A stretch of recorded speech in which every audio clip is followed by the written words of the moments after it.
Yes so amines में last class में हम chemical reactions of amines start किए थे और केमिकल रिएक्शंस ऑफ एमाइंस में हमने पहला टॉपिक पढ़ा था that is basic characters of amines. और बेसिक कैरेक्टर्स ऑफ एमाइंस में हमने सबसे पहले तो क्या किया था कि हमारा एमाइंस है तो एमाइन के ऊपर लोन पेयर ऑफ इलेक्ट्रॉन्स है जो नॉन बॉन्ड पेयर है। ओके वो नेगेटिव है मतलब वो पॉजिटिव को अट्रैक्ट करेगा। वो अगर पॉजिटिव को अट्रैक्ट करेगा मतलब पॉजिटिव को अट्रैक्ट करेगा या पॉजिटिव की टुवर्ड्स में जाएगा तो उसको हम क्या बोलेंगे, न्यूक्लियोफाइल। तो न्यूक्लियोफाइल ये बन गया हमारा एमाइंस। अब ये न्यूक्लियोफाइल बना तो कैसे उसकी बेसिसिटी डिसाइड होती है, मतलब तो न्यूक्लियोफाइल तो मतलब बहुत सारे होते हैं। ओके तो कौन सा, मतलब यहाँ पर हमने पोलैरिटी की बात की थी एमाइंस में। ओके पहले तो हमने बेसिसिटी की बात की, तो बेसिसिटी में हमने क्या बोला कि वो नेगेटिव चार्ज है तो पॉजिटिव मतलब न्यूक्लियोफाइल की तरह काम करेगा। न्यूक्लियोफाइल की तरह काम करेगा मतलब किसको अपनी तरफ खींचेगा या किसके टुवर्ड्स में वो खींचा चला जाएगा, पॉजिटिव चार्ज की तरफ। तो हमने बताया कि suppose H plus positive charge है, H प्लस तो वो H प्लस क्या कर रहा है, H प्लस को गेन कर रहा है, H प्लस के पास जा रहा है या H प्लस को गेन कर रहा है। तो हमारी डेफिनेशन जो हमने पढ़ी थी उसके अकॉर्डिंगली क्या था, जो H प्लस रिलीज करे वो एसिड और जो OH माइनस रिलीज करे वो बेस। और उसी के साथ साथ जो H प्लस रिलीज करे वो तो एसिड लेकिन जो H प्लस गेन करे वो बेस। और वैसे ही जो OH माइनस रिलीज करे वो तो बेस लेकिन जो OH माइनस गेन करे वो एसिड। ओके तो उस डेफिनेशन के अकॉर्डिंगली ये H प्लस गेन कर रहा है, ये H प्लस गेन कर रहा है मतलब वो क्या हो गया, बेसिक नेचर का हो गया। अब ये बेसिक नेचर का तो है। ओके चलो तो बेसिक नेचर का है तो हमने क्या बोला कि H प्लस सपोज HCl में से H प्लस आया, Cl माइनस रहा तो वो H प्लस यहाँ जुड़ गया तो हमारा ये सॉल्ट बन गया RNH3 प्लस। वैसे ही अगर एरोमेटिक है तो भी हमारा एनिलीन में बन जाएगा अमोनिया NH3 प्लस हो जाए, NH3 प्लस Cl माइनस, ये सॉल्ट बन जाएगा एमोनियम क्लोराइड ऐसे बोले थे हम। ओके याद है एनिलीनियम, सॉरी मैं एमोनियम बोल दिया, एनिलीन है ना, NH2 था बेंजीन के ऊपर NH2 था तो वो एनिलीन है तो एनिलीनियम क्लोराइड। ओके तो ये हमारा सॉल्ट बना। लेकिन अब हम करने क्या वाले हैं, तो हमने देखा कि अगर सेपरेट करना हो मतलब कि जहां पर ऐसा समझो एक कंटेनर है और वो कंटेनर में हमारे पास एमोनिया भी है, वही कंटेनर में हमारे पास से ईथर है और से एसीटोन है, एस्टर है, ये सब कुछ पड़ा हुआ है। ओके अब सब कुछ लिक्विड फॉर्म में ही है, अभी मुझे मेरा एमोनिया चाहिए। ओके सब कुछ अंदर डिसॉल्व्ड ही है सब कुछ। ओके सारा का सारा कंटेनर में लिक्विड भरा हुआ है, उसमें ये सब चीजें थी। अभी मुझे बोलना है कि मुझे उन लोगों से एमोनिया को, मतलब हमारे एमोनिया नहीं हमारे एमाइन को अलग करना है।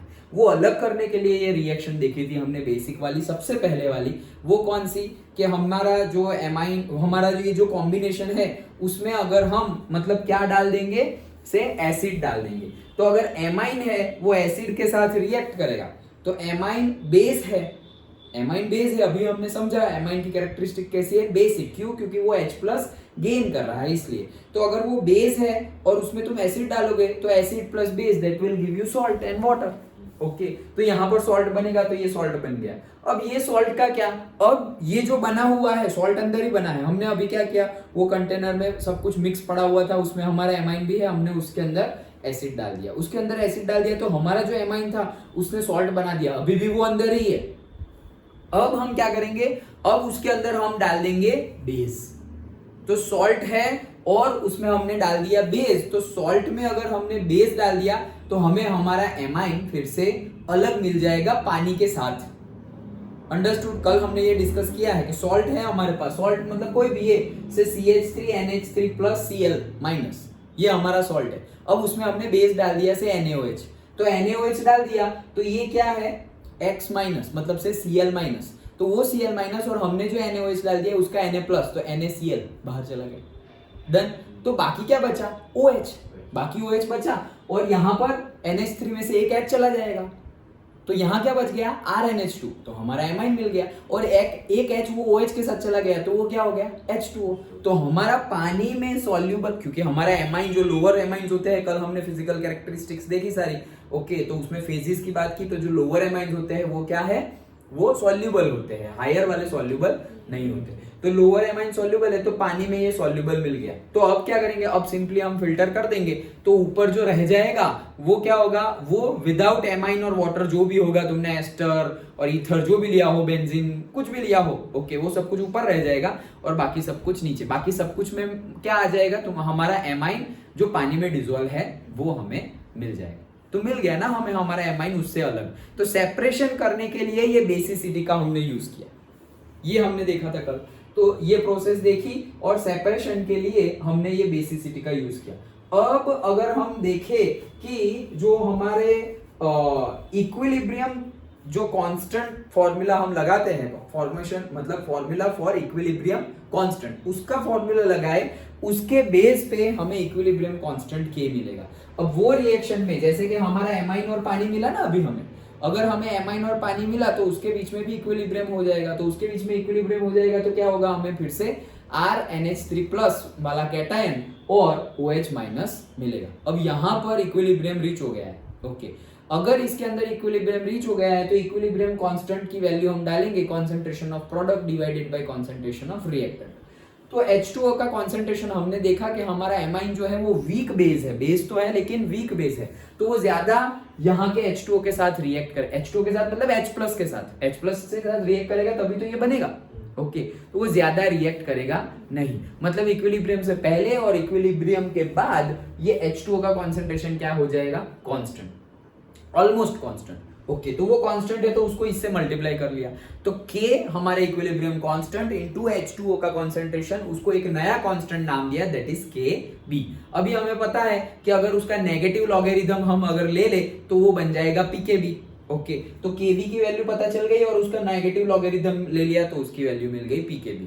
एक्सपेरिमेंटली हमें पता है कि जैसे कि Pkb की वैल्यू डाउन होती है उतना वो ज्यादा बेसिक होता है। जैसे कि हम एसिड में देखे थे कि जितनी pKa की वैल्यू डाउन कम उतना वो स्ट्रॉन्ग एसिड, वैसे ही ये pKb की वैल्यू जितनी डाउन उतना वो स्ट्रॉन्ग बेस। तो कल हमने डिस्कस किया था pKb की वैल्यू डाउन होनी चाहिए लेकिन Kb की वैल्यू हाई होनी चाहिए स्ट्रॉन्ग बेस के लिए, और वीक बेस के लिए pKb की वैल्यू अप होनी चाहिए लेकिन Kb की वैल्यू डाउन होनी चाहिए।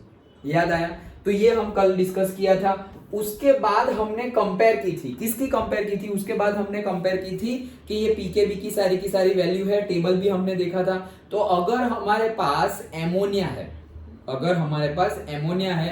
एंड हमारे पास है एमाइंस, और दोनों टाइप के एमाइंस मतलब aliphatic amines and aromatic amines मतलब एनिलीन, तो उसमें क्या होगा, उसमें ये बेसिसिटी की डेफिनेशन के अकॉर्डिंगली क्या होगा। फिजिकल प्रॉपर्टीज तो हमने देख ली थी, कल ही देखी थी वो भी, लेकिन अभी हम उसका ये रिवीजन कर रहे हैं। हम ये रिवीजन क्यों कर रहे हैं, अभी नया क्यों स्टार्ट करने से पहले इसका क्यों रिवीजन कर रहे हैं, क्योंकि अभी ये कंटिन्यूएशन में है, इसलिए हमारी थियरी आधी थी ना, ओके, हमें यहां से देखना बाकी है। Done, okay. तो हमारी थियरी कंटिन्यूएशन में है, that's why we are revising. तो बेसिसिटी हमने डिस्कस किया। अभी ये पीकेबी की वैल्यू जो थी, ओके, तो पीकेबी की वैल्यू के लिए, पीकेबी की वैल्यू के बेस पे हमने बोला कि मेरे पास एलिफेटिक एमाइन है, मेरे पास एमोनिया है और मेरे पास एरोमेटिक एमाइन है, मतलब से एनिलीन है। उसमें सबसे ज्यादा बेसिक कौन होगा, तो हमने डिस्कस किया था, कौन था, हमारा नॉर्मल एलिफेटिक एमाइन, ओके, याद है ना, जिसकी बेसिसिटी की वैल्यू 3 से लेकर के 4, मैंने बोला था याद रखना, 3 से लेकर के 4.22 तक की थी, तो वो कम है। एमोनिया की कितनी थी, 4.75, जो उससे ज्यादा है, इसलिए वो वीक बेस है उसकी कंपेयर में। किसकी कंपेयर में, हमारे एलिफेटिक एमाइन की कंपेयर में। और एरोमेटिक एमाइन हो उसकी तो बहुत ही भर के ज्यादा है, 9, 5, 6, 7, 8, 9 वैसी आती थी। एक तो हमने हाईएस्ट देखो 9.3 देखी थी, बेंजीन एमाइन ही था ना वो, एक बेंजीन एमाइन था, उसकी कितनी थी, 9.3, ओके। तो वो एरोमेटिक ही है, बेंजीन एमाइन मतलब एनिलीन, बेंजीन और एमाइन, ओके, एनिलीन। तो वो उसकी तो बेसिसिटी मतलब पीकेबी की वैल्यू इतनी ज्यादा हाई, तो वो सबसे कम बेसिक। तो ये किसके बेस पे बताया हमने बताया किसके बेस पे, आई इफेक्ट के बेस पे, मतलब inductive effect plus inductive effect के बेस पे। ये हमने कल डिस्कस किया था। कैसे, अगर हमारा एलिफेटिक एमाइन है तो वहां पर RNH2 होगा, ये R की जगह क्या होगा, मिथाइल, इथाइल, प्रोपाइल, ब्यूटाइल। तो ये मिथाइल, इथाइल, प्रोपाइल, ब्यूटाइल जो अल्काइल है वो क्या है, इलेक्ट्रॉन डोनेटिंग ग्रुप है। अगर वो इलेक्ट्रॉन डोनेटिंग ग्रुप है तो एमोनिया के मतलब जो हमारा एमाइन है उसके ऊपर तो पहले से ही नेगेटिव चार्ज है, अभी वो और इलेक्ट्रॉन क्या करेगा, देगा। अंडरस्टूड। अगर वो और इलेक्ट्रॉन देगा तो वो ज्यादा इलेक्ट्रॉन वाला हो गया, अब उसको प्लस के साथ रिएक्ट करना है, मतलब H+ लेगा वो। तो अभी यहां पे मेरा कौन सा एलिफेटिक एमाइन है, फिर मेरे पास एमोनिया है NH3, और यहां पर है मेरे पास से एरोमेटिक एमाइन, और तीनों के सामने यहां पर से आ रहा है कौन H+। तो कौन H+ ले लेगा भाई, यही ले लेगा ना, कौन एलिफेटिक एमाइन। क्यों एलिफेटिक एमाइन ले लेगा, तीनों के ऊपर पास नेगेटिव चार्ज तो है ही। डन। क्यों नेगेटिव चार्ज है, लोन पेयर ऑफ इलेक्ट्रॉन जो नाइट्रोजन के ऊपर है वो तो तीनों में ही है। ओके, नाइट्रोजन तो तीनों में ही है, तो वो तो है, तो वो तो खींचेगा, लेकिन पावरफुली कौन खींचेगा, ये वाला खींचेगा एलिफेटिक एमाइन। क्यों, क्योंकि उसके ऊपर नेगेटिव चार्ज बढ़ गया। अरे बढ़ कैसे गया, वो जो साथ में R जुड़ा हुआ है ना, उसने भी इलेक्ट्रॉन दे दिए। डन। तो उसने इलेक्ट्रॉन दे दिए तो नेगेटिव चार्ज बढ़ गया, नेगेटिव चार्ज बढ़ गया तो पॉजिटिव को इजीली अट्रैक्ट कर पाएगा। उसने अट्रैक्ट कर लिया मतलब उसका सॉल्यूशन मतलब स्ट्रॉन्गर बॉन्ड बन गया, मतलब वो ज्यादा स्ट्रॉन्ग बेस है। डन।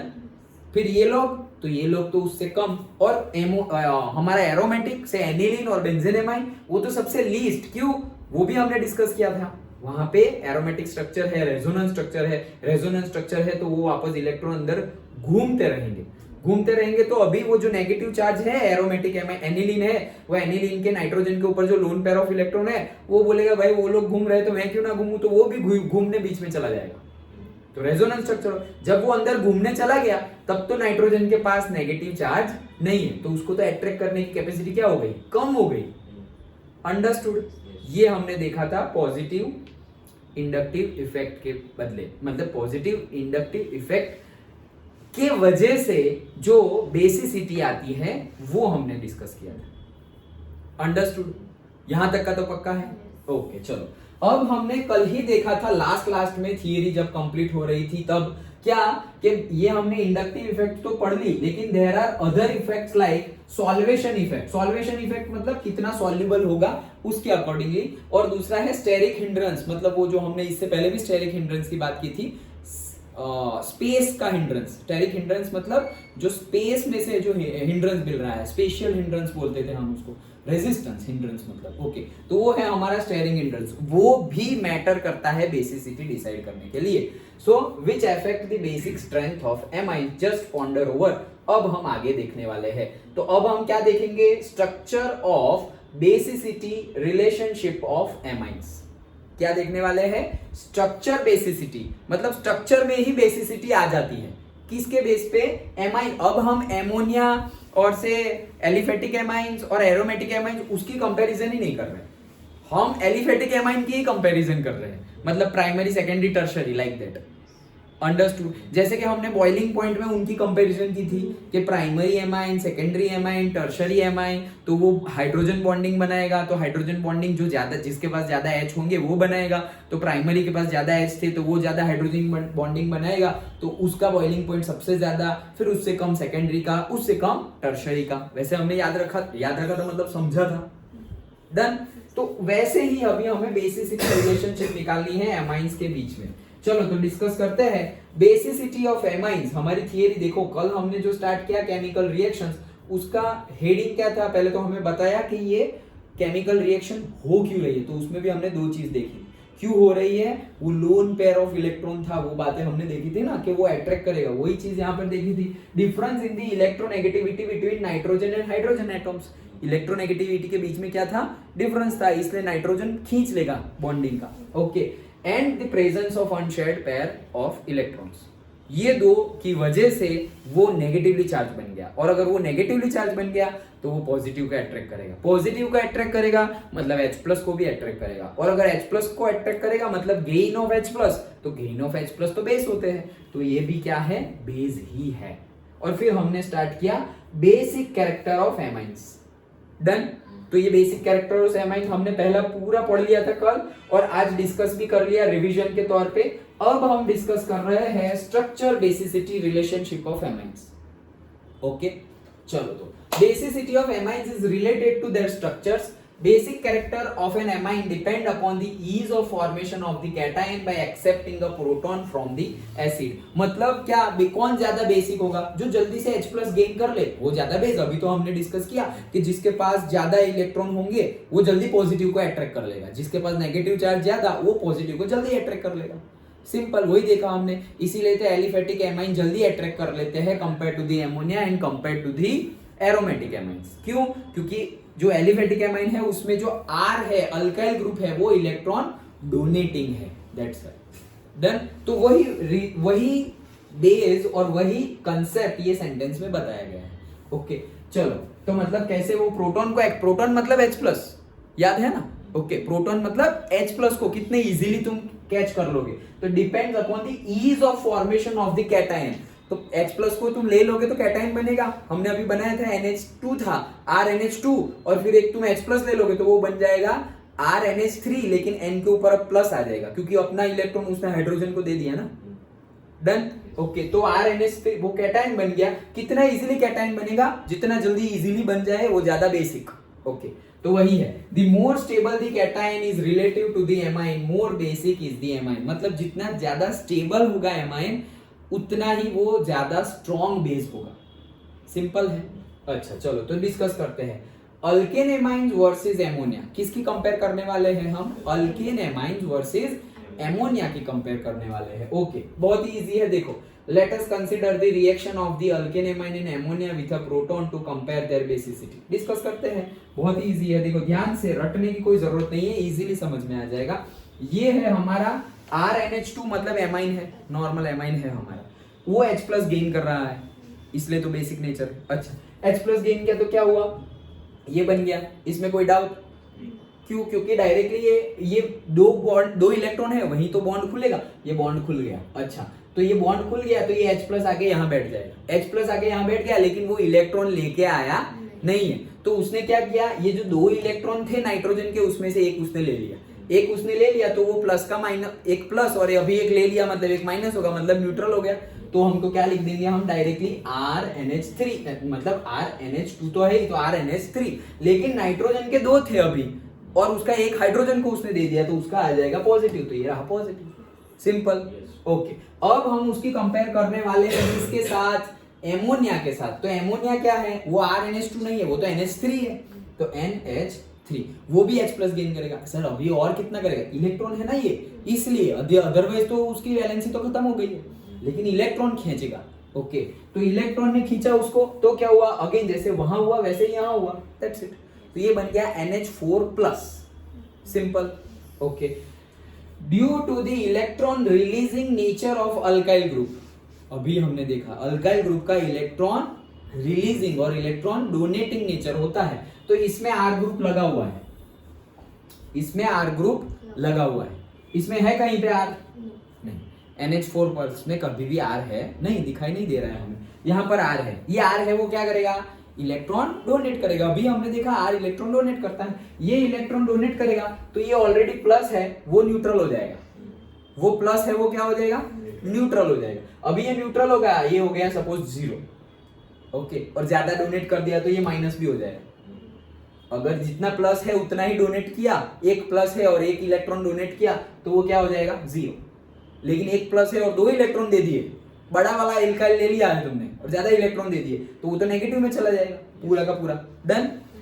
इसमें कोई भी डोनेट करने वाला है नहीं, तो ये तो पॉजिटिव का पॉजिटिव ही रहेगा। डन। अब डेफिनेशन को समझो। जो इजीली H+ गेन कर ले, जो इजीली H+ गेन कर ले वो ज्यादा स्ट्रॉन्ग बेस। तो अब ये देखो, कौन इजीली एक्सेप्ट करेगा? यहाँ पे 0 हो सकता है, यहाँ पे नेगेटिव भी हो सकता है, ये तो हमेशा पॉजिटिव होगा। पॉजिटिव को एक्सेप्ट करने की बात चल रही है, ये इजीली कर लेगा।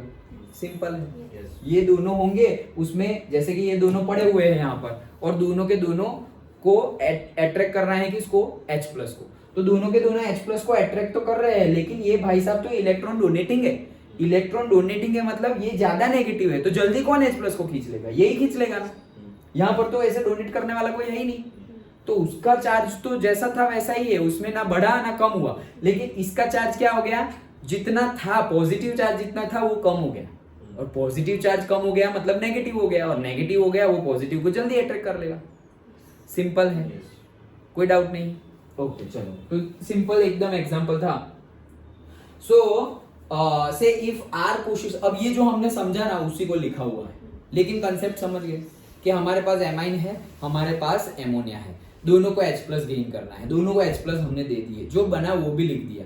अब अल्काइल ग्रुप तो इलेक्ट्रॉन डोनेटिंग है, तो वहां पर जो पॉजिटिव, दोनों में ये पॉजिटिव चार्ज है, ओके यहाँ भी है यहाँ भी है। अब यहाँ पर कोई भी R ग्रुप है, यहाँ पर कोई भी R ग्रुप नहीं है, तो वो जो इतना पॉजिटिव है उतने का उतना ही रहेगा। यहाँ पर तो R ग्रुप है, मतलब ये R यहाँ पे डोनेट करेगा इलेक्ट्रॉन, इलेक्ट्रॉन डोनेट करेगा, तो इसके जितने भी चार्ज है, अगर नेगेटिव होगा तो और ज्यादा नेगेटिव हो जाएगा, अगर पॉजिटिव होगा तो वो पॉजिटिव कम हो जाएगा। डन। तो पॉजिटिव कम हो गया तो अभी तो वो जल्दी से H+ को गेन करेगा। अगर मेरे पास +1 हो और मेरे पास -1 हो तो कौन H+ को गेन कर लेगा? -1 वाला गेन कर लेगा ना, क्योंकि माइनस ही नेगेटिव ही पॉजिटिव को अट्रैक्ट करेगा। सिंपल है। ओके, तो वही चीज हमने यहाँ पर समझी और वही पूरी की पूरी वही चीज अभी यहाँ पे लिखी हुई है। ओके, तो कंसेप्ट समझना इंपॉर्टेंट था। If R pushes the electron towards the nitrogen and thus makes the unshared electron pairs more available for sharing with the proton of the acid. Moreover, the substituted ammonium ion formed from the amine gets stabilized due to the dispersal of the positive charge by the plus I effect. Dispersal हो जाएगा, क्यों? क्योंकि plus I effect होगी, plus I effect मतलब electron donate करेगा, कौन? R, तो वो डोनेट करेगा तो उसका जो N के ऊपर प्लस है वो 0 हो जाएगा। ओके, वही चीज लिखी हुई है। Hence, alkyne amines are stronger base than the ammonia. Simple.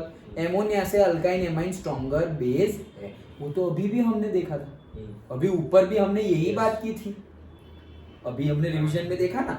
Alkane amines मतलब एलिफेटिक एमाइंस ही अल्केन एमाइंस है, तो एलिफेटिक एमाइन ज्यादा बेसिक है कंपेयर टू द एमोनिया, और एमोनिया ज्यादा बेसिक है compare to the aromatic amine. अब यहाँ हम रीजन की बात कर रहे हैं, वहां भी हमने रीजन तो देखे ही थे, और यही रीजन था कि इलेक्ट्रॉन डोनेटिंग है वही। ओके चलो, so thus hence the alkane amine stronger, thus the basic nature of aliphatic amine should be increased with the increase in the number of alkyl groups, obviously. Okay, this trend is followed in the gaseous phase. याद रखना, most importantly ये trend follow होता है gaseous phase में, मतलब gaseous phase में है, अगर तुम्हारा से गैसियस फेज में हमारे पास एमाइंस है, एलिफेटिक एमाइंस, वो ज्यादा बेसिक होंगे compare to the ammonia. Okay, so gaseous phase, the order of basicity of amines in the gaseous phase follows the expected order, जो हम एक्सपेक्ट कर रहे थे वही मिलने वाला है। क्या? टर्शरी एमाइन की बेसिसिटी सबसे ज्यादा होगी, फिर सेकेंडरी एमाइन की, और सबसे कम किसकी होगी? प्राइमरी एमाइन की, और लास्ट में किसकी होगी? एमोनिया। सबसे पहले हम ये, अभी हमने क्या समझा? अभी हमने समझा, देखो ये तो हमने डिस्कस ही नहीं किया सर ये कहां से लेके आ गए, अभी हम समझते हैं, लेकिन ये तो समझ गए ना कि ये सबकी ज्यादा होगी एमोनिया से, एमोनिया से तो एमोनिया की कम है, और एलिफेटिक एमाइंस की ज्यादा होगी। क्यों ज्यादा होगी? क्योंकि वहां पे इलेक्ट्रॉन डोनेटिंग ग्रुप है, इसलिए वो तो पता चल गया। अच्छा, लेकिन ये 3 2 1 का क्या चक्कर है? मतलब टर्शरी कैसे आगे आ गए सेकेंडरी से, और सेकेंडरी कैसे आ गए फर्स्ट से? तो उसमें भी इलेक्ट्रॉन डोनेटिंग वाला ही कंसेप्ट समझो। अगर टर्शरी है तो क्या है हमारा? ये प्राइमरी एमाइन कैसे ड्रॉ करेंगे हम? ये NH2 है ना, ये हो गया R, ये हो गया H, और ये हो गया H, तो ये हमारा RNH2 है, ये प्राइमरी एमाइन हो गया। अच्छा ओके, फिर यहाँ पे सेकेंडरी एमाइन ड्रॉ करते हैं हम, तो सेकेंडरी एमाइन कैसे होगा? N+R, यहाँ भी R और यहाँ पर H, ये सेकेंडरी एमाइन हो गया। टर्शरी एमाइन ड्रॉ करते हैं, तो टर्शरी एमाइन कैसे होगा? N+R, ये टर्शरी। डन। सेम कंसेप्ट लगाओ, अल्काइल ग्रुप इलेक्ट्रॉन डोनेटिंग है, ये इलेक्ट्रॉन इसमें 3 डोनेट करने वाले हैं, इसमें सिर्फ 2 ही डोनेट करने वाले हैं, इसमें तो 1 ही डोनेट करने वाला है। अगर जब हमने एमोनिया के साथ कंपेयर की एलिफेटिक एमाइन की, तो एमोनिया में तो कोई डोनेट करने वाला ही नहीं था, NH3 H ही थे, कोई डोनेट करने वाला था ही नहीं, इसीलिए तो वहां पे न्यूट्रलाइजेशन नहीं हो रहा था, उसका जो चार्ज है वैसे का वैसा रह रहा था, इसलिए वो H+ को गेन कर पाएगा नहीं। लेकिन यहाँ पर ये तीनों के तीनों H+ को गेन करेंगे, लेकिन उसमें भी सबसे पहले कौन गेन करेगा? टर्शरी। क्यों? क्योंकि यहाँ पे 3 इलेक्ट्रॉन डोनेटिंग ग्रुप है, तो मान लो सबने 1 1 दिया, इसके पास 2 थे और 3 मिल गए तो -5 हो गया, इसके पास 2 थे और 2 मिले तो -4 हो गया, इसके पास 2 थे और 1 ही मिला तो -3 हो गया। डन, सिंपल है। तो ये ज्यादा नेगेटिव है तो H+ को जो ज्यादा नेगेटिव होगा पॉजिटिव को वो जल्दी खींच लेगा। तो टर्शरी, सेकेंडरी एंड प्राइमरी, और लास्ट में आएगा एमोनिया, उसके भी बाद आएगा एरोमेटिक एमाइड। पता ही है हमें ये सब, हम देखो हमें क्या है वो पता है, रिजल्ट पता है हमें, तो एमसीक्यू तो आ गए हमें, लेकिन अगर थियरी में पूछेगा ऐसा क्यों है भाई, वो कंसेप्ट समझ रहे हैं। Done, okay. So the trend is not regular in the aqueous state. देखा, ये सब किसके लिए था? सिर्फ गैसियस स्टेट के लिए था। एक्वियस में फिर से ये ट्रेंड नहीं मिल रहा है कि भाई से टर्शरी सबसे ज्यादा, फिर सेकेंडरी, फिर प्राइमरी और फिर से एमोनिया। ऐसा ट्रेंड जो अभी मिला हमें, जो एक्सपेक्टेड भी था, तो एक्सपेक्टेड के अकॉर्डिंगली रिजल्ट मिला, लेकिन वो गैसियस में मिला। अगर यही टर्शरी, सेकेंडरी, प्राइमरी, एमोनिया तो गैसियस जनरली होता है, ओके, रूम टेम्परेचर पर, तो ये अगर हमने गैसियस लिए थे तो ये फॉलो हो रहा था। लेकिन अगर यही एमाइंस को हमने एक्वियस मीडियम में लिया, लिक्विड के तौर पे लिया, एक्वियस मीडियम सॉल्यूशन बनाया हुआ है, तो ये मिलता नहीं है। क्यों नहीं मिलता समझते हैं, देखो। So as evident by there, अभी एविडेंट तो है क्या पीकेबी की वैल्यू, तो पीकेबी तो एक्सपेरिमेंटल है ना भाई, वो तो एक्सपेरिमेंट करके पता चलेगा, लेकिन रीजन क्या है वो अभी हम समझते हैं। तो पीकेबी की वैल्यू, तो पीकेबी की वैल्यू जितनी जिसकी ज्यादा डाउन होगी वो ज्यादा बेसिक होगा, तो वो तो देख के हम बता देंगे। Okay, values given in the table in the aqueous phase, लेकिन क्यों ये पीकेबी इसका इतना ज्यादा क्यों आ गया, मतलब सॉरी इतना कम क्यों आ गया? जितना ज्यादा कम उतना ज्यादा बेसिक होगा ना वो, तो क्यों आया ये? तो ये रीजन है इसका। The substituted ammonium cations get stabilized not only by electron releasing effect of the alkyl group I+ effect but also by solvation with water molecules। क्या बोल रहे हैं कि ऐसा नहीं है, अभी हमने क्या बोला कि टर्शरी सबसे ज्यादा बेसिक है, क्यों? क्योंकि उसमें इलेक्ट्रॉन डोनेटिंग ग्रुप है, इसलिए ये रीजन था हमारा। लेकिन यहां पर बोल रहे हैं कि सिर्फ ये +I इफेक्ट की वजह से ही वो टर्शरी सबसे ऊपर आ गया ना, +I इफेक्ट की वजह से ही ऊपर आ गया।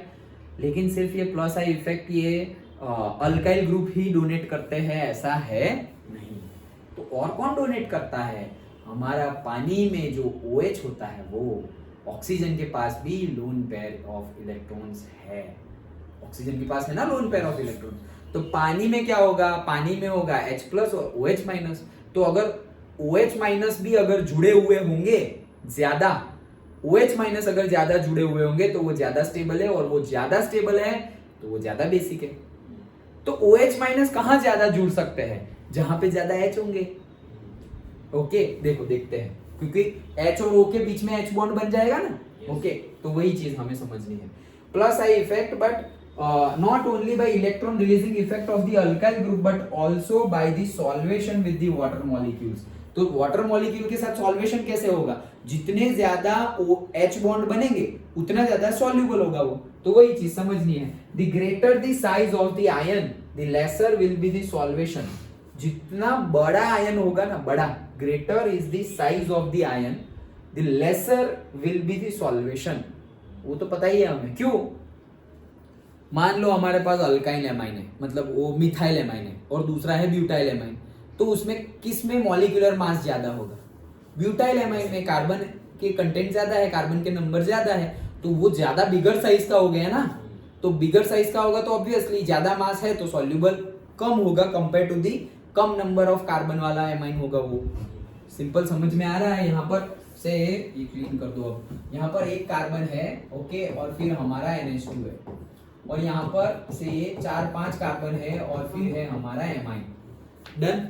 ये दोनों ही डिसॉल्व हो रहे हैं पानी में, लेकिन इजीली, अभी तो हमने देखा था लोअर एमाइन जल्दी डिसॉल्व हो जाता है, तो ये डिसॉल्व हो गए, ये डिसॉल्व हो गए, मतलब ये स्टेबल है, ये तो भाई डिसॉल्व ही नहीं हुए। हायर तो डिसॉल्व ही नहीं होते, वो तो हमने देखा था सॉल्युबिलिटी में। तो फिर तो ये स्टेबल नहीं है। जो ज्यादा स्टेबल वो ज्यादा बेसिक। ओके, तो ये ज्यादा स्टेबल है। अच्छा, तो वही चीज लिखी हुई है क्या? The greater is the size of the ion the lesser will be the solvation and less stabilized is the ion. अगर सॉल्वेशन कम होगा तो स्टेबिलिटी भी क्या होगी? कम होगी। इसकी स्टेबिलिटी कम होगी कंपेयर टू दिस।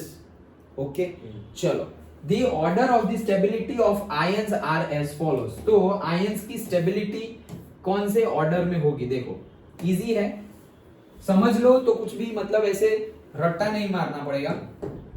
देखो ये क्या है हमारा प्राइमरी। कैसे प्राइमरी है ये? पहले तो हमारा RnH2 प्राइमरी होता था। तो देखो ये RnH2 तो सर ये तो तीन है लेकिन ये एक H प्लस आया हुआ है। देखो RnH2 था, हमारे पास क्या था RnH,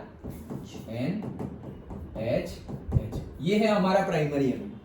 फिर जैसे अभी हमें H प्लस गेन करवाते थे वैसे तो इसने H प्लस गेन किया, ये दो जो इलेक्ट्रॉन है वो दो इलेक्ट्रॉन का एक बॉन्ड बन गया। डन।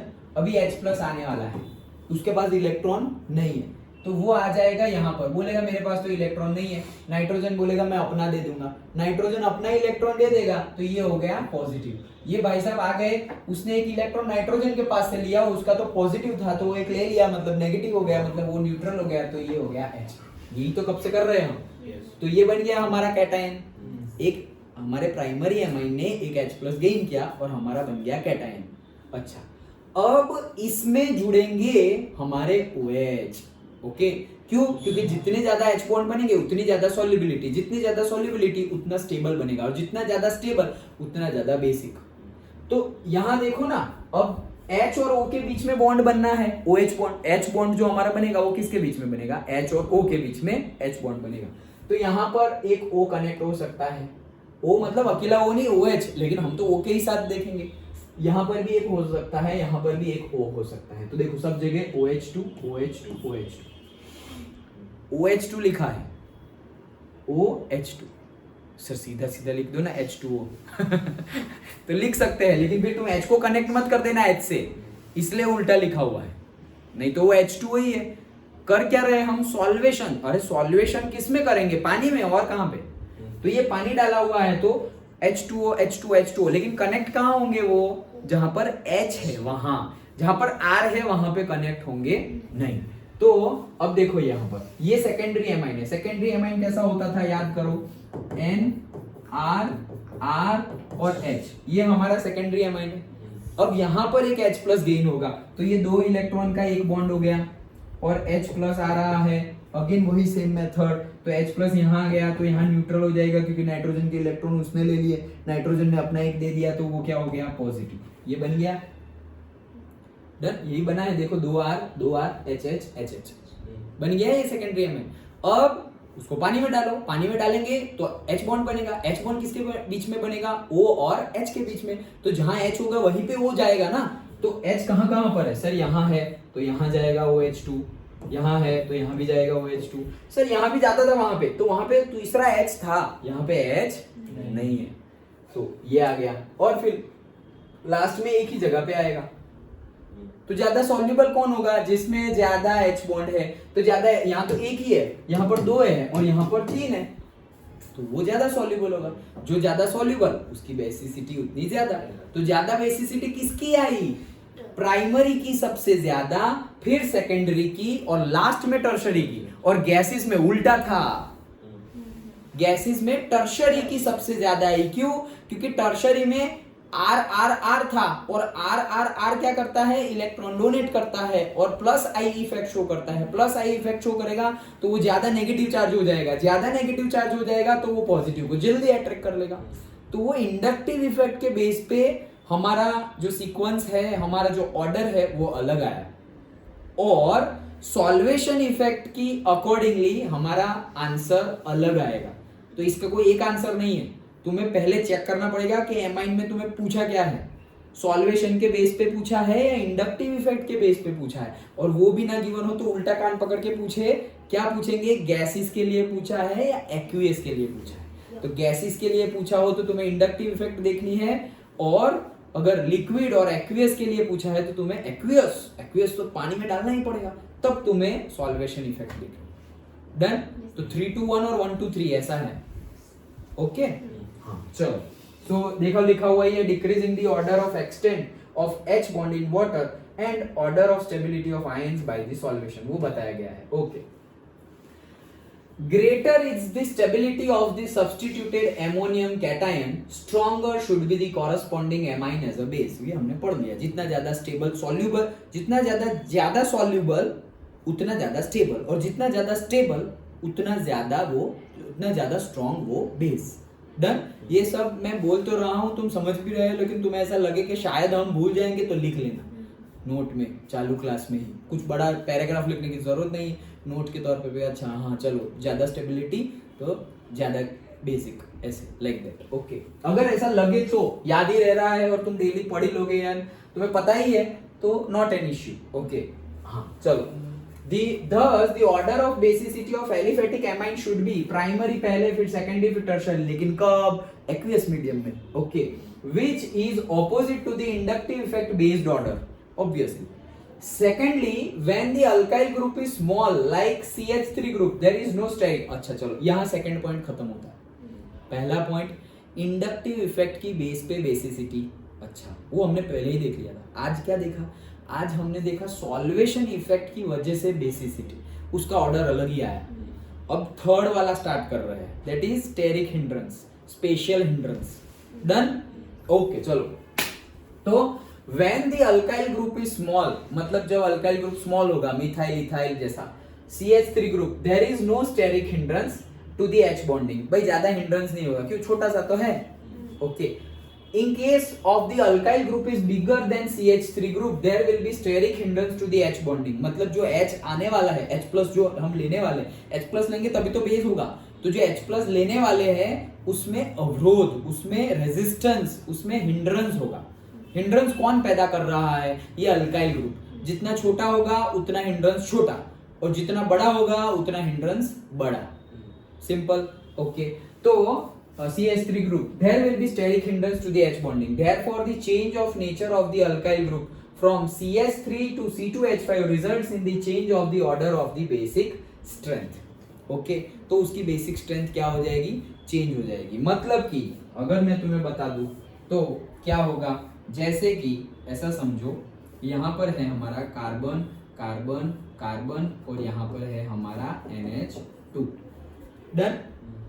ये क्या है हमारा? Aliphatic amine. अच्छा, यहाँ पर है मेरा से कार्बन NH2, ये भी एलिफेटिक एमाइन। ये हमारा है से मीथेन, हाइड्रोजन लिख देना वैलेंसी के अकॉर्डिंगली, लिखो चलेगा ना? ओके, टेट्रा वैलेंसी एक है तो यहाँ पर 3 लिखने पड़ेंगे, CH3 CH2 CH2 NH2। Okay, वैसे ही, और ये CH3 NH2। तो ये और ये किसको ज्यादा? अभी देखो यहाँ से, कहां से? यहाँ से भेजूंगा तो तुम्हें शायद समझ में ना आए, यहां से भेज रहा हूं, कहां से? From here. अब ऐसा समझो, ये जो CH3 है ना, ये लिखना ही पड़ेगा तो तुम्हें और अच्छे से समझ। तो ये इसका बादल, इसका क्लाउड कैसा बनेगा? डन। और ये भाई साहब,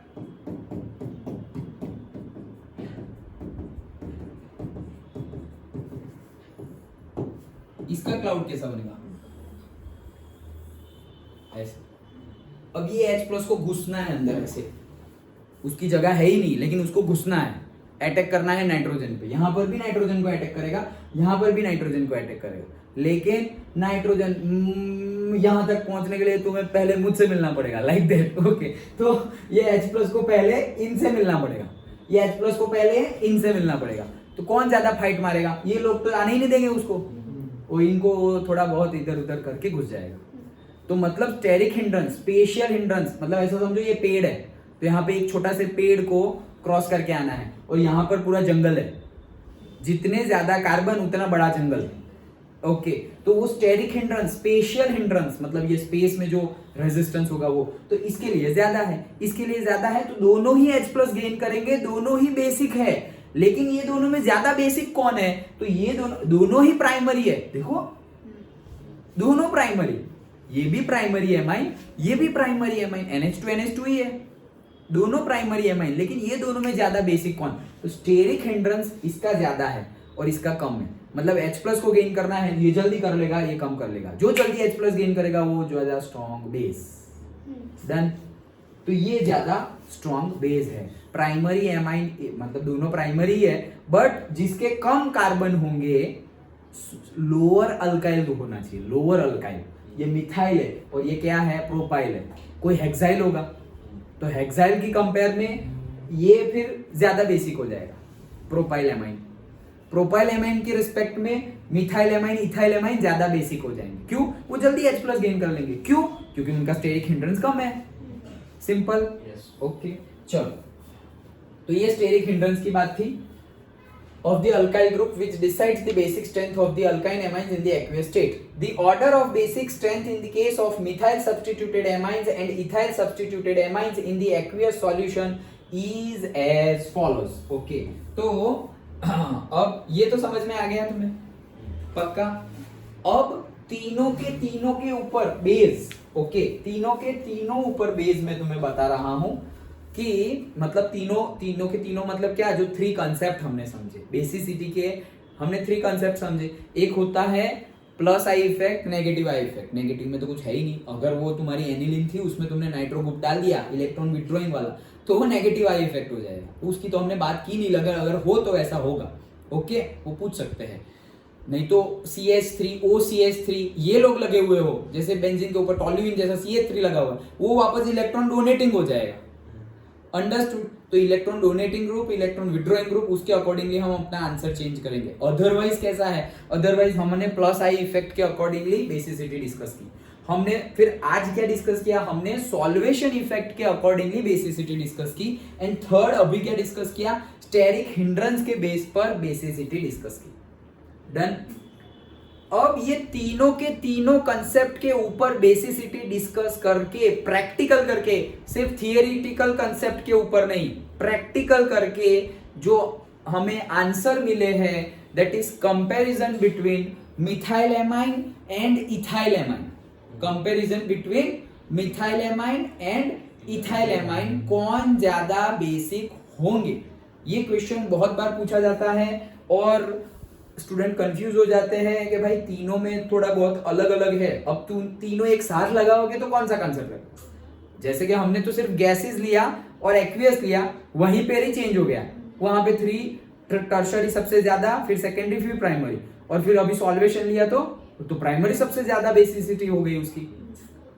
तो अभी इसमें कैसे डिसाइड करें, तो हमें हमारा दिमाग लगाना ही नहीं है। ओके, हमें हमारे सर बोलते थे कि देखो जहां पे याद रखना हो वहां पे याद ही रखना है, फिर तुम्हें आइंस्टाइन का अंकल और आइंस्टाइन की मौसी बनने का ट्राई नहीं करना है, ऐसे ऐसा हमारा सर बोलते थे। मतलब हमें हमारा दिमाग लगाना ही नहीं है, जो बुक में गिवन है वो लिख दो, क्योंकि बुक में थियरिटिकल एस्पेक्ट तो हमने पढ़ लिया, लेकिन ऐसा जरूरी थोड़ी है थियरी में हमने कुछ पढ़ा और प्रैक्टिकली उसका आंसर कुछ और आ रहा है। ओके, तो प्रैक्टिकली जो आंसर मिल रहे हैं एक्सपेरिमेंट करके, उसके बेस पे यहां पर ऑर्डर गिवन है। ओके, किसके बेस पे गिवन है? नॉट थियरिटिकल, प्रैक्टिकल करके, प्रैक्टिकल किया और फिर पता चला ओ ये ज्यादा बेसिक है, उसके बेस पे यहां पे आंसर गिवन है। अंडरस्टूड? थियरिटिकल कंसेप्ट हम थियरिटिकल लगा सकते हैं, लेकिन ये आंसर किसके बेस पे है? प्रैक्टिकल, एक्सपेरिमेंटल के बेस पे। तो एक्सपेरिमेंटल बेस पर ये दोनों की कंपैरिजन पूछी जाती है। डोंट गेट कंफ्यूज, मैं तुम्हें एक ट्रिक दे देता हूं। तो ट्रिक ये है कि अगर तुम्हें मिथाइल और इथाइल एमाइन दो का ही पूछेंगे तो कौन सा पहले आएगा? मिथाइल एमाइन, हमारे सीक्वेंस के अकॉर्डिंगली मिथ और इथ, तो मिथ पहले आता है। तो मिथाइल एमाइन होना तो तुम्हें नंबर याद रखना है 213। ओके, और इथाइल एमाइन होना तो तुम्हें नंबर याद रखना है 231। ओके, अगर मिथाइल एमाइन हो तो कौन सा नंबर याद रखना है? पहले देखो 213 पहले आता है, मिथाइल पहले आता है तो 213 पहले आता है या 231 पहले आता है? 213 ही पहले आता है, तो मिथ पहले आता है ना, तो 213 मिथाइल के लिए और 231 इथाइल के लिए। तो करना क्या है, बस यही खत्म। ओके, हो गई बेसिसिटी डिसाइड। ओके, तो ये 213 क्या है? मिथाइल। तो मिथाइल एमाइन गिवन हो तो उसके लिए सेकेंडरी पहले, फिर प्राइमरी और लास्ट में टर्शरी। ओके, और अगर इथाइल एमाइन गिवन हो तो सेकेंडरी पहले, फिर टर्शरी और फिर प्राइमरी। डन?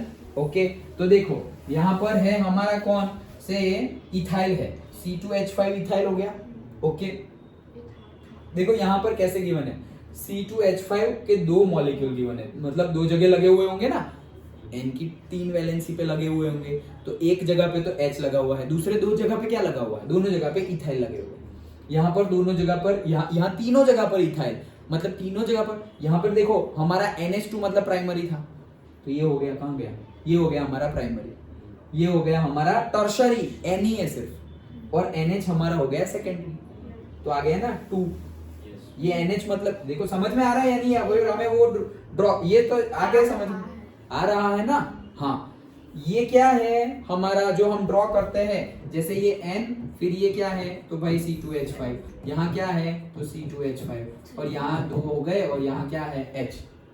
ओके, तो हमारा RNH2 था, वो था हमारा प्राइमरी। फिर अगर हमारा दो R मतलब R2NH था, वो था हमारा सेकेंडरी, और R3NH था, R3N था, ओके, वो था हमारा टर्शरी। तो ये क्या है देखो, दो H2 होंगे, H2 होंगे, RNH2 मतलब प्राइमरी एमाइन, तो ये रहा, तो ये प्राइमरी है, मतलब इसको नाम दे दो 1। फिर एक कम हो गया हाइड्रोजन, NH वो सेकेंडरी, तो NH सेकेंडरी, और ये टर्शरी। ये भाई तो एमोनिया है। डन। तो ये देखो क्या नंबर आया 231। 231 किसके लिए, C2H5 इथाइल के लिए, तो वही तो मैं बोल रहा हूँ 231 किसके लिए, ईथ के लिए, और 213 पहले आता है वो किसके लिए, मीथ के लिए। डन।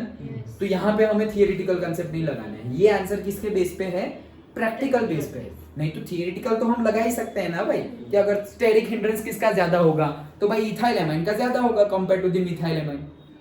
ओके, तो वो अगर हमें इंडिविजुअली पूछे तो वापस अलग आंसर लिखना।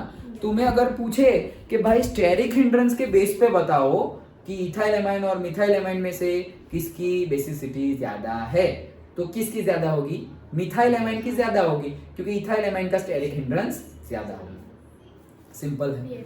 फिर हमें कोई भी मतलब जैसे कि हमने जो 3 कंसेप्ट पढ़े, plus I effect, solvation effect and steric hindrance, अलग अलग कंसेप्ट उठाकर पूछे तो हमें कंसेप्ट लगाना है, थियरी लगानी है, और फिर आंसर देना है, वो हम समझ लिए। अगर सिंपली ऐसे ही कंपैरिजन पूछ ले कि इसका सीक्वेंस बताओ, मिथाइल एमाइन और इथाइल एमाइन गिवन है, प्राइमरी सेकेंडरी टर्शरी का ऑर्डर बताओ, तो 213 मिथाइल एमाइन के लिए और 231 इथाइल एमाइन के लिए, 213 231। डन। पहला मिथ आ रहा है तो मिथाइल के लिए 213, और बाद में ईथ आ रहा है तो इथाइल एमाइन के लिए 231। Okay, that's it. तो ये हमने क्या समझा, ये हमने बेसिसिटी डिस्कस की, लेकिन कल हमने बेसिसिटी डिस्कस की थी प्लस आई इफेक्ट के ऊपर। आज हमने बेसिसिटी के लिए 2 और क्राइटेरिया समझे, एक सॉल्वेशन इफेक्ट और दूसरा स्टेरिक हिंड्रेंस, और अभी ये तो प्रैक्टिकल बेस पे है, ये आंसर प्रैक्टिकल बेस पे है। अच्छा, अब जो लास्ट वाला बाकी है वो अराइल एमाइन्स वर्सेस एमोनिया। तो हमने क्या बोला कि पहले ही हमने हमारा कंक्लूजन तो पहले ही बोल दिया था कि सबसे ज्यादा बेसिक, टेबल में भी देख लिया था, सबसे ज्यादा बेसिक एलिफेटिक एमाइन, फिर एमोनिया, और फिर एरोमेटिक एमाइन, ये तो सबसे पहले बोल दिया। लेकिन अब उसके रीजन समझ रहे हैं हम, तो हमने क्या समझा कि एमोनिया ज्यादा बेसिक है compare to the aromatic amine से एनिलीन। ऐसा क्यों भाई साहब, देखते हैं। Okay, aryl amines versus ammonia. Done. चलो, so pKb value of aniline is quite high, aniline की बहुत ज्यादा हाई है पीकेबी वैल्यू। अगर ज्यादा हाई होगी तो वो कम बेसिक होगा, ज्यादा लो होगी तो वो ज्यादा बेसिक होगा, strong base. Okay, why is it so, it is because, ये भी पूछ सकते हैं, पीकेबी की वैल्यू बहुत ज्यादा मिली, व्हाई, हम बोलेंगे भाई क्या भाई, वो तो एक्सपेरिमेंटल है, लेकिन वो व्हाई में क्या पूछ रहे हैं, वो ये पूछ रहे हैं। फिर हम सोचेंगे वो टेबल में गिवन थी और वो हाई थी, हमें पता है वो हाई थी इसीलिए उसकी बेसिसिटी कम है, दैट्स व्हाई वो वीक बेस है। लेकिन व्हाई, पीकेबी की वैल्यू तो आई भाई, वो तो प्रैक्टिकल बेस आती है, हमें क्यों पता कि बस ज्यादा, वो तुम्हें ये पूछ रहा है, ये रीजन पूछ रहे हैं। Understood. Okay, so it is because in aniline और other aryl amines the NH2 group is attached directly to the benzene group. तो बेंजीन ग्रुप में डायरेक्टली NH2 जुड़ा हुआ है, हमारा N जुड़ा हुआ है डायरेक्टली। ओके, अभी अगर N जुड़ा हुआ है डायरेक्टली तो यहाँ पे रेजोनेंस स्ट्रक्चर काम करने वाला है। क्यों? क्योंकि N के पास 2 इलेक्ट्रॉन्स है, 2 इलेक्ट्रॉन्स मतलब एक बॉन्ड बनेगा, तो वहां पे वो देख रहा है ऐसे, ए भाई ये गोल चक्कर में तो सब लोग ऐसे गोल गोल गोल गोल गोल गोल घूम रहे हैं, तो मेरे पास भी तो एक्स्ट्रा इलेक्ट्रॉन है, मैं क्यों ना घुमाऊं, वो अपना भी इलेक्ट्रॉन घुमाने लगेगा। डन। ओके, तो वही हमें यहाँ पर देखना है। So it results in the unshared electron pair on nitrogen atom to be in conjugation with the benzene ring and thus making it less available for the protonation. मतलब प्रोटोनेशन मतलब क्या, H+ गेन करना, उसको बोलते हैं protonation. तो H+ जल्दी gain करेगा नहीं। क्यों भाई ऐसा? क्योंकि उसका जो नेगेटिव चार्ज है ना वो घूमता रहता है अंदर। अगर नेगेटिव चार्ज यहाँ पे पड़ेगा, बोलेगा वहां से कोई आए ना तो उसको गोली मार देना। ओके, तो अभी वो वहां पे देख रहा है, विलन ने उसके मतलब सरदार ने उसको बोला वहां से कोई आए गोली मार देना। ओके, अब यहाँ पर वो क्या देखा, वे वहां तो लोग खा रहे पी रहे, वे वहां पे तो नाच गाना हो रहा है, इधर उधर ध्यान देगा तो वो हीरो ऐसे कोने में से चला जाएगा। तो हो क्या रहा है, इसको बोला है कि भाई H+ आए ना उसको आगे गोली मार देनी है, मतलब उसको एक्सेप्ट कर लेना है, तुरंत ही पकड़ के ले आना। तो वो उसको H+ निकालने के लिए बोला है, लेकिन ये भाई साहब क्या कर रहे हैं, उसके पास लोन पे है ना, वो वहां पे सब लोग ऐसे चक्कर घूम रहा है, मतलब रेजोनेंस हो रहा है, वो वहां पे गाना बजाना हो रहा है। तो वो बोल रहे हैं कि ये सब जो जिससे ये सब हो रहा है, मतलब वो गाना बजाना, वो चक्कर घूमना, मतलब बात क्या है, वो इलेक्ट्रॉन घूम रहे हैं। पाई बॉन्ड, हमारा पाई बॉन्ड घूमता रहता है ना इलेक्ट्रॉन, बेंजीन स्ट्रक्चर में रेजोनेंस स्ट्रक्चर, तो वो घूमता रहता है। तो बोले ये घूमने वाले इलेक्ट्रॉन तो मेरे पास भी है। ओके, वो लोग पैसा डाल रहे हैं तो पैसे तो मेरे पास भी है, मैं क्यों गाना बजाना नहीं देख सकता, ऐसा सोच रहा है वो। ओके, तो अब वो क्या कर रहा है, अब बोलेगा मैं भी वही करूंगा। वो वहां देख रहा है उतने में तो वो H+ गया, किसी और ने ले लिया उसको। डन। ओके, तो कहने का मीनिंग क्या है, उसको जो काम दिया था वो काम नहीं हो पाया। क्यों नहीं हो पाया? क्योंकि उसको काम होना था उसके नेगेटिव चार्ज की वजह से, और उसने अपना नेगेटिव चार्ज कहां पे और डाला रखा है, कहीं और डाल के रखा है। कहां डाल के रखा है? बेंजीन रिंग के अंदर। ओके, वही देखना है हमें। सो if you write the different resonating structure of aniline, you will find that aniline is a resonance hybrid of the following 5 structures। देखो बहुत इजी रेजोनेंस करना तो अभी हमें पक्का हो गया है। क्या है, देखो एकदम पक्का आ गया है ना। अब तो हमें तो सिंपली क्या करना है, बेंजीन रिंग के ऊपर NH2 और एमाइन हो गया RNH2। ये हमारा R है, RNH2 बेंजीन रिंग के ऊपर। R तो मैं बोला, लेकिन कि NH2 के साथ कुछ जुड़ा हुआ है, एलिफेटिक होगा तो R जुड़ा हुआ है, एरोमेटिक होगा तो बेंजीन रिंग जुड़ी होगी। अच्छा, ये जुड़ गया। वैसे ही यहाँ पे 2 इलेक्ट्रॉन है। अब जैसे वहां पर H+ गेन करना था, तब वो 2 इलेक्ट्रॉन जो थे वो बॉन्ड बना के H+ को ले रहे थे। तो ये भाई साहब भी वैसा ही सोचेंगे, ये 2 इलेक्ट्रॉन है और भाई मैं भी डबल बॉन्ड बना दूंगा, तो इसने डबल बॉन्ड बना दिया। ये 2 इलेक्ट्रॉन है, मतलब एक बॉन्ड, वो एक बॉन्ड कहां चला गया, यहाँ चला गया। डन। अगर ये एक बॉन्ड यहाँ चला गया तो वहां सिंगल बॉन्ड था, उसकी जगह क्या हो जाएगा, डबल बॉन्ड। अगर इसके पास डबल बॉन्ड हो गया, मतलब ये 2 इलेक्ट्रॉन है यहाँ पर, जो यहाँ पर थे वो यहाँ आ गए। मतलब हुआ क्या, नाइट्रोजन ने अपना एक इलेक्ट्रॉन जो था वो तो उसके पास ही है अभी भी, लेकिन जो दूसरा अपना एक इलेक्ट्रॉन था वो ये कार्बन को दे दिया। तो वो कार्बन को दे दिया, इसलिए वो क्या हो गया, पॉजिटिवली चार्ज। डन। अब यहाँ पर एक्चुअली बॉन्ड था, वो कहाँ गायब हो गया? अरे फिर टेट्रावेलेंसी रहेगी ही नहीं कार्बन की। देखो कार्बन यहाँ पे है, ये तो पता ही है ना, सारे कोने में कार्बन है, ये कार्बन है। तो कार्बन के ये 2 बॉन्ड, ये 3, ये 4, और सोचो कि ये वाला अगर यहीं पे होता तो 5 हो जाते। तो 5 तो हो नहीं सकते, इसलिए अपना एक बॉन्ड उसने ट्रांसफर कर दिया। तो एक बॉन्ड ट्रांसफर किया मतलब क्या है, ये डबल बॉन्ड है, मतलब क्या, यहाँ कार्बन है, यहाँ कार्बन है। डबल बॉन्ड की बात कर रहा हूँ, पाई बॉन्ड की बात कर रहा हूँ, सिग्मा बॉन्ड की बात नहीं कर रहा हूँ। तो ये जो दूसरा बॉन्ड है पाई बॉन्ड, उसमें एक इलेक्ट्रॉन ये कार्बन का है और एक इलेक्ट्रॉन ये कार्बन का है। डन। अभी मैंने वो इलेक्ट्रॉन पेयर को शिफ्ट कर दिया। एक तो निकालना ही पड़ेगा क्योंकि ऑलरेडी डबल बॉन्ड यहाँ बन गया है, तो उसको शिफ्ट होना पड़ेगा, नहीं तो उसकी 5 वैलेंसी हो जाएगी। 1 2 3 4 तो यहीं पे है, अभी यहाँ पर मैं डबल बॉन्ड कर दूं तो 5 हो गई, 5 तो हो नहीं सकती, इसलिए उसको शिफ्ट होना पड़ेगा। तो वो शिफ्ट हो जाएगा, तो यहां से ये शिफ्ट हो गया यहाँ पर। डन। जैसे नाइट्रोजन के सर पे इलेक्ट्रॉन रहते थे, वैसे कार्बन के सर पे इलेक्ट्रॉन आ गए। डन। बाकी के जो 2 बॉन्ड है वे तो वैसे के वैसे ही है। तो ये बन गया पहला रेजोनेंस। अभी आगे का रेजोनेंस, तो आगे के रेजोनेंस में क्या, अब ये डबल बॉन्ड बोलेंगे, मैं भी अंदर जाके घूमूंगा, सब लोग घूम रहे हैं, तो ये घूमने आ गया अंदर। ये घूमने अंदर आ जाएगा तो कैसे होगा, ये एक्चुअली ये बॉन्ड यहाँ पे बन गया, तो एक्चुअली ये जो इलेक्ट्रॉन है वो वही है जो ऊपर थे, तो वो घूमने लगेगा अभी। तो वो कैसे घूमेगा, अभी ये यहाँ पर था तो यहाँ से यहाँ पर आ जाएगा। कैसे यहाँ पर, यहाँ से यहाँ पर कैसे आ जाएगा, क्योंकि ये जो इलेक्ट्रॉन है वो पहले यहाँ बॉन्ड बना रहा था, लेकिन अब कहाँ बनाएगा, यहाँ बना देगा। तो ये इलेक्ट्रॉन ने यहाँ बॉन्ड बना दिया, ये रहा, देखो ये बनाना है, ये तुम्हें यहाँ से कैसे बना वो समझा। तो ये इलेक्ट्रॉन चला गया अब, क्योंकि बॉन्ड तो यहाँ बन गया, तो यहाँ बॉन्ड बन गया, देखो ये 2। अब यहाँ भी कार्बन है। ओके, तो ये कार्बन के भी 1 2 3 4 और हाइड्रोजन जुड़े होंगे वो तो अलग, बेंजीन रिंग है तो एक एक हाइड्रोजन तो जुड़े हुए ही होंगे। यहाँ सारे कार्बन के पास एक H है, C6H6, याद है ना? ओके, तो सारे कार्बन के पास एक H तो है ही, तो टेट्रावैलेंसी तो उसकी गई, तो इसीलिए वापस बॉन्ड शिफ्ट हो जाएगा। तो ये बॉन्ड गया, अब यहाँ जब बॉन्ड आएगा तो ये बॉन्ड चला जाएगा। अभी यहाँ ये कार्बन के ज्यादा हो गए तो वो भी शिफ्ट हो जाएगा, जैसे कि यहाँ पर ये कार्बन के ज्यादा हो गए थे तो उसके ऊपर चार्ज आ गया, ये कार्बन के ज्यादा हो गए थे, 5 हो गए, तो उसके सामने वाले के ऊपर आ गया नेगेटिव चार्ज। वैसे अभी ये कार्बन के ज्यादा हो गए तो उसके बाजू वाले के ऊपर चला जाएगा ये नेगेटिव पार्ट, तो ये नेगेटिव पार्ट यहाँ चला गया, तो ये नया बन गया। अब फिर से ये वापस यहाँ से घूमेगा, तो यहाँ से घूमेगा। अब देखो ये वापस पहले क्या था, पहले यहाँ था, फिर वहां से यहाँ आया, फिर अब वहां से कहाँ जाएगा, ये यहाँ पर आ गया है ना, देखो ये यहाँ पर है, ये वाले को तो अभी तक हमने छेड़ा ही नहीं। ओके, अब ये जो नेगेटिव है वो जाके यहाँ बॉन्ड बनाएगा जहां पर था ही नहीं कभी।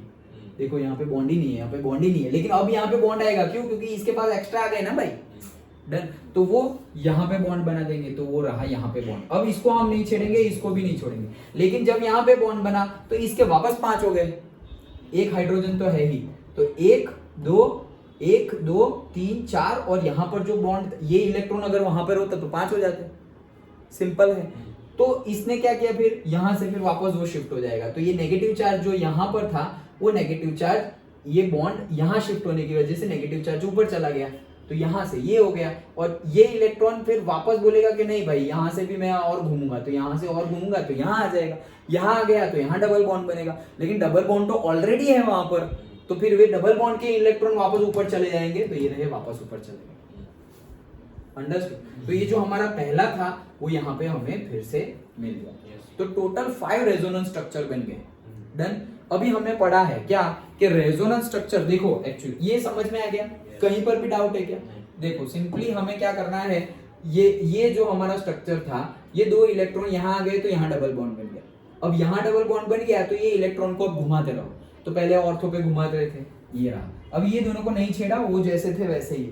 अभी और आगे जाएंगे तो ये नेगेटिव चार्ज यहाँ आ जाएगा। ओके, तो नेगेटिव चार्ज यहाँ आ गया, तो बॉन्ड कहाँ बना, डबल बॉन्ड। देखो उसके आसपास कभी डबल बॉन्ड नहीं बनेगा, जो लोन पेयर ऑफ इलेक्ट्रॉन होगा उसके आसपास कभी डबल बॉन्ड बनेगा नहीं। ओके, देखो लोन पेयर ऑफ इलेक्ट्रॉन यहाँ है तो ना यहाँ डबल बॉन्ड है या ना यहाँ डबल बॉन्ड है। ओके, उसके बाद ही डबल बॉन्ड बनेगा, क्योंकि वो खुद ही एक बॉन्ड बना सकता है, तो वैलेंसी बढ़ जाएगी। फिर वैसे ही यहाँ पर इलेक्ट्रॉन आ गया तो देखो यहाँ और यहाँ डबल बॉन्ड होंगे नहीं, यहाँ इलेक्ट्रॉन है तो यहाँ और यहाँ डबल बॉन्ड होंगे नहीं, यहाँ इलेक्ट्रॉन है तो यहाँ और यहाँ डबल बॉन्ड होंगे नहीं, तो उसके बाद में डबल बॉन्ड होंगे। अंडरस्टूड? ओके, तो वो डबल बॉन्ड हो गए और वापस हमें ये स्ट्रक्चर मिल गया। तो रेजोनेंस स्ट्रक्चर में तो कोई प्रॉब्लम नहीं है, बार बार हम करते आ रहे हैं, तो ये हमारा हो गया रेजोनेंस स्ट्रक्चर। अब जो बात बता रहे थे वो क्या, H प्लस गेन करना, काम किसका है, नेगेटिव चार्ज का। नेगेटिव चार्ज कहाँ था, ये रहा भाई, इसका काम, ये 2 इलेक्ट्रॉन का काम है H प्लस को गेन करना। ये 2 इलेक्ट्रॉन जब नाइट्रोजन के ऊपर थे और नाइट्रोजन अटैक कर देगा हाइड्रोजन के ऊपर और ले लेगा उसको। ओके, अब ये 2 इलेक्ट्रॉन चले गए, देखो यहाँ पे पॉजिटिव चार्ज आ गया। ओके, तो ये 2 इलेक्ट्रॉन चले गए, पॉजिटिव चार्ज आ गया, अब ये इलेक्ट्रॉन को अटैक कर पाएगा नहीं, ये भी नहीं कर पाएगा, ये भी नहीं कर पाएगा, ये फिर से कर पाएगा क्योंकि उसके पास वापस इलेक्ट्रॉन आ गए। तो ये तीनों के तीनों इलेक्ट्रॉन को अटैक कर पा रहे नहीं है। ओके, अच्छा, अब होगा क्या, यहाँ पे रेजोनेंस स्ट्रक्चर है, तो हमने याद करो, हमने पढ़ा था कि जितना ज्यादा रेजोनेंस स्ट्रक्चर बनते हैं उतना ज्यादा वो स्टेबल होता है। क्यों? क्योंकि उसमें बॉन्ड तोड़ना ही मुश्किल होता है। डन? ओके, तो उसी का हम यूज कर रहे हैं। On the other hand anilinium ion, जो एनिलिनियम आयन है हमारा, obtained by accepting a proton can have only 2 resonating structure. Okay, उसको बोलते हैं केक्युलेट। ओके, पूछ ले शायद 1 मार्क्स में इसको। तो यहाँ पे सिर्फ 2 ही रेजोनेटिंग स्ट्रक्चर बनते हैं। कैसे? ये पहले हमारा ये स्ट्रक्चर तो था ही,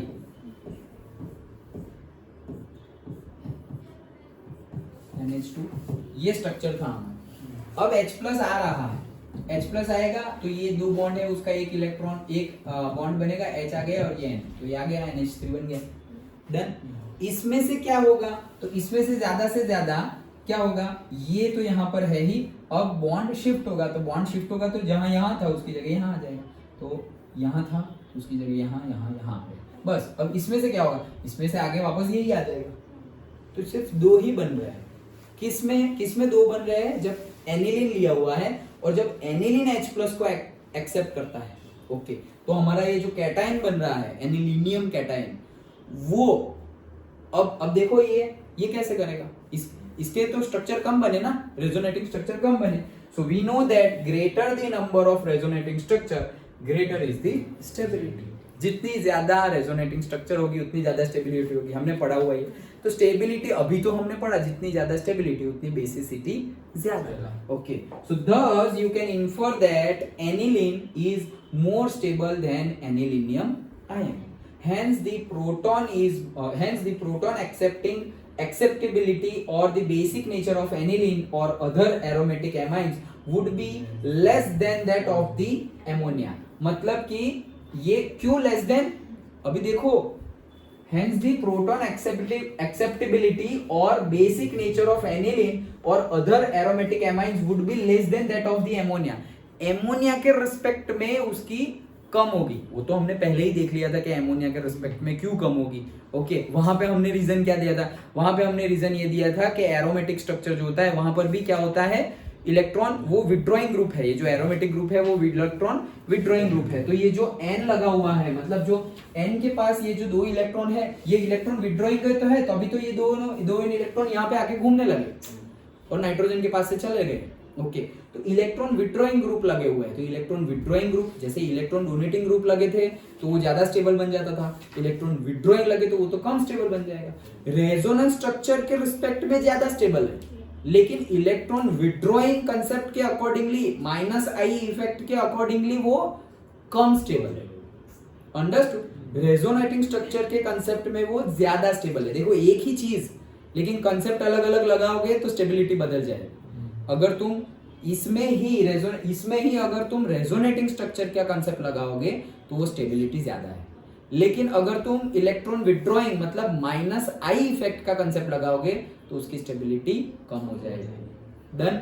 ओके, तो दैट इज द कंसेप्ट। ये इसीलिए कंसेप्ट इंपॉर्टेंट है, ऐसे हम रट लेंगे ये ज्यादा है ये कम है तो नहीं होगा, दैट इज वाई हमें समझना पड़ेगा। Okay, so on the other hand, anilinium ion obtained by the accepting a proton can have only two resonating structure, and we know that greater the number of resonating structure greater is the stability. Thus you can infer that वो ज्यादा stable है। अब वो ज्यादा stable है तो वो instable क्यों बनेंगे?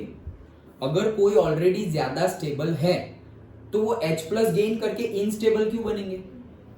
सिंपल है, जो ऑलरेडी स्टेबल ही है तो फिर वो किसी के साथ रिएक्ट करेंगे ही क्यों?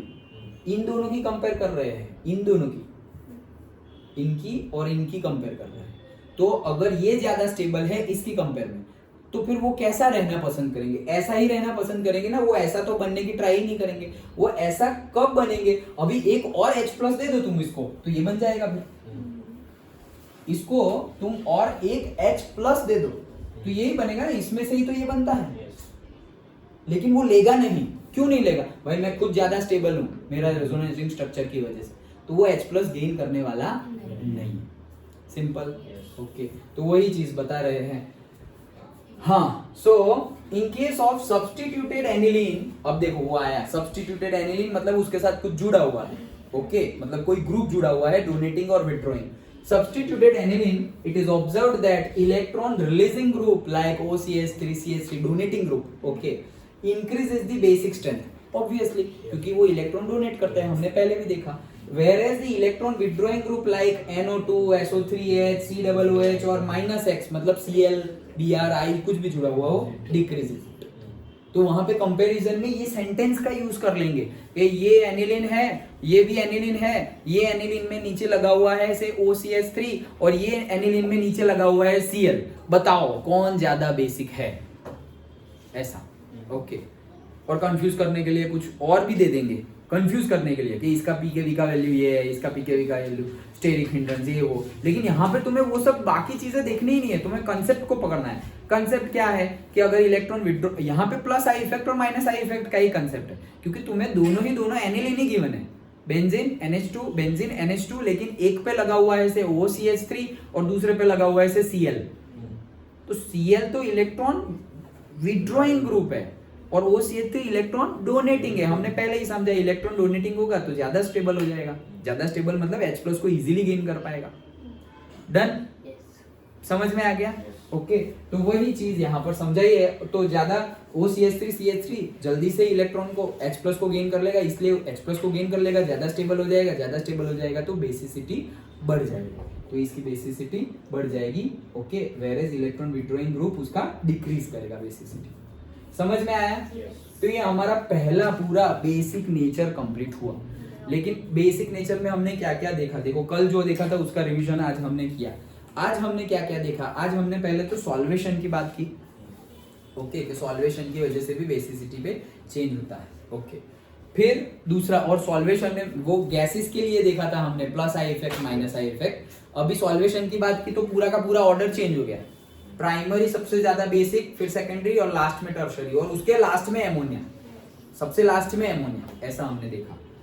अब उसके बाद हमने स्टेरिक हिंड्रेंस का कंसेप्ट समझा। डन, तो स्टेरिक हिंड्रेंस में क्या, स्टेरिक हिंड्रेंस में तो जितना ज्यादा अल्काइल ग्रुप बढ़ा उतना ज्यादा उसका रेजिस्टेंस बढ़ा, जितना ज्यादा रेजिस्टेंस बढ़ा उतना H+ गेन करने की कैपेसिटी कम।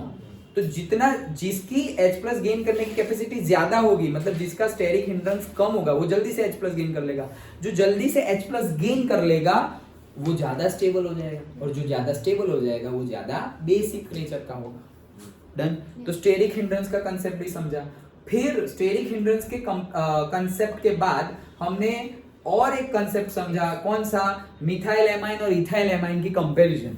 प्रैक्टिकल बेस कैसे पूछते हैं वो तो हमने याद रख लिया। मिथाइल एमाइन 213, इथाइल एमाइन 231, वो ऑर्डर होता है। अच्छा, फिर हमने समझा कि जो हमने पहले बताया था कि एमोनिया ज्यादा बेसिक होता है एरोमेटिक एमाइन से, उसका रीजन तो बताओ, वाई। उसका पीकेबी का वैल्यू बहुत ज्यादा हाई आ गया था, किसका, एरोमेटिक एमाइन का। ओके, तो उसका हाई क्यों आया, हाई इसलिए आया क्योंकि ये कंसेप्ट हम समझ रहे थे। कौन सा कंसेप्ट, कि अगर हमारे पास एरोमेटिक एमाइन है, ओके, तो एनिलीन है और एक एनिलीन है, उसमें रेजोनेटिंग स्ट्रक्चर हो रहा है, और दूसरा हमारा है कैटायनिक एनिलीन। कैटायनिक एनिलीन मतलब एनिलीन जिसने H+ ऑलरेडी गेन कर लिया है, H+ गेन कर लिया तभी तो वो NH3 बन गया। हमें कंपैरिजन करनी है एमोनिया और एरोमेटिक की। अभी एमोनिया तो कौन सा एमोनिया, एरोमेटिक एमोनिया लाना पड़ेगा ना। एरोमेटिक एमोनिया मतलब वहीं पे हम NH3 बना रहे हैं, इसलिए तो हमने वहीं पे NH3, ये देखो हम तो बोल रहे थे, हम तो ये एमोनिया बोल रहे, कहाँ एमोनिया, NH3 तो यहाँ पे लिया ही नहीं। अरे यही NH3 को एमोनिया, अंडरस्टूड। एलिफेटिक को आर एमोनिया की बात नहीं चल रही। डन, तो यही एमोनिया की बात चल। तो ये कहाँ से बना, ये एनिलीन में से ही बनता है। ये H+ गेन करेगा तो ये बन जाएगा, लेकिन ये भाई साहब जल्दी H+ गेन ही नहीं करेंगे। क्यों नहीं गेन करेंगे, वो इतने ज्यादा रेजोनेटिंग स्ट्रक्चर बनाते हैं। H+ कौन गेन करेगा, जब नेगेटिव चार्ज होगा तब। यहाँ पर तो नेगेटिव चार्ज दिख रहा है, यहाँ पर नहीं है, वो घूम रहा है, डबल बॉन्ड बन रहे हैं, तोड़ना मुश्किल है। बॉन्ड तोड़ना ही मुश्किल है तो H+ नया बॉन्ड कैसे बनाएगा, पहले एक तोड़ो तो सही, तभी तो कोई जुड़ेगा। अंडरस्टूड। तो H+ जल्दी से यहाँ पे मिलेगा नहीं, मतलब इसमें से तुम्हें ये बनाना हो ना तो भी जल्दी बनने वाला नहीं। तो ये ऑलरेडी स्टेबल है, वो H+ गेन ही नहीं करने वाला, वो H+ गेन ही नहीं करने वाला, इसीलिए तो हमने बोला कि इसकी बेसिसिटी क्या है, कम है। डन, और उससे भी ज्यादा किसकी है, एमोनिया की है, क्योंकि एमोनिया तो NH3 है और उसके ऊपर 2 इलेक्ट्रॉन तो है, वो तो 2 इलेक्ट्रॉन का एक बॉन्ड बना के H+ को गेन कर लेगा और NH4+ बन जाएगा। डन, पक्का। तो ये उसका रीजन समझा हमने, और फिर लास्ट में हमने वो भी समझा कि अगर हमारे पास एरोमेटिक एमाइन में इलेक्ट्रॉन विड्रॉइंग और इलेक्ट्रॉन डोनेटिंग ग्रुप लगाए हुए हो तो क्या होगा। तो हमें पता ही है, अगर इलेक्ट्रॉन डोनेटिंग ग्रुप लगाए हुए होंगे जैसे CH3, OCH3, तो वो ज्यादा स्टेबल हो जाएंगे, क्योंकि वो इजीली H+ को गेन कर सकते हैं। इजीली H+ को गेन करके ज्यादा स्टेबल होके वो स्ट्रॉन्ग बेस हो जाएंगे, मतलब उनकी बेसिसिटी इंक्रीज होगी। और अगर इलेक्ट्रॉन विड्रॉइंग ग्रुप लगाया जस्ट लाइक नाइट्रो, क्लोराइन और से हेलोजन और से SO3H, वैसे इलेक्ट्रॉन विड्रॉइंग ग्रुप लगाए तो उनकी स्टेबिलिटी कम हो जाएगी, स्टेबिलिटी कम हो जाएगी। क्यों? क्योंकि वो जल्दी से H+ गेन कर सकेंगे नहीं, जैसे कि ये लोग नहीं कर सकते थे। ओके, तो वो जल्दी से H+ गेन नहीं करेंगे, और जल्दी से H+ गेन नहीं करेंगे तो वो लेस स्टेबल होंगे, और लेस स्टेबल है मतलब क्या? उनकी बेसिसिटी कम है। सिंपल। ओके, तो हमने अलग अलग कंसेप्ट के बेस पे ये पूरा का पूरा हमारा केमिकल रिएक्शन में फर्स्ट पार्ट डिस्कस किया, that is basic nature of amines. Understood? पक्का समझ में आया? फिर नेक्स्ट हमें अल्काइलेशन, एसाइलेशन वो सब देखना है, बट ये समझ में आ गया? पक्का? श्योर? ओके।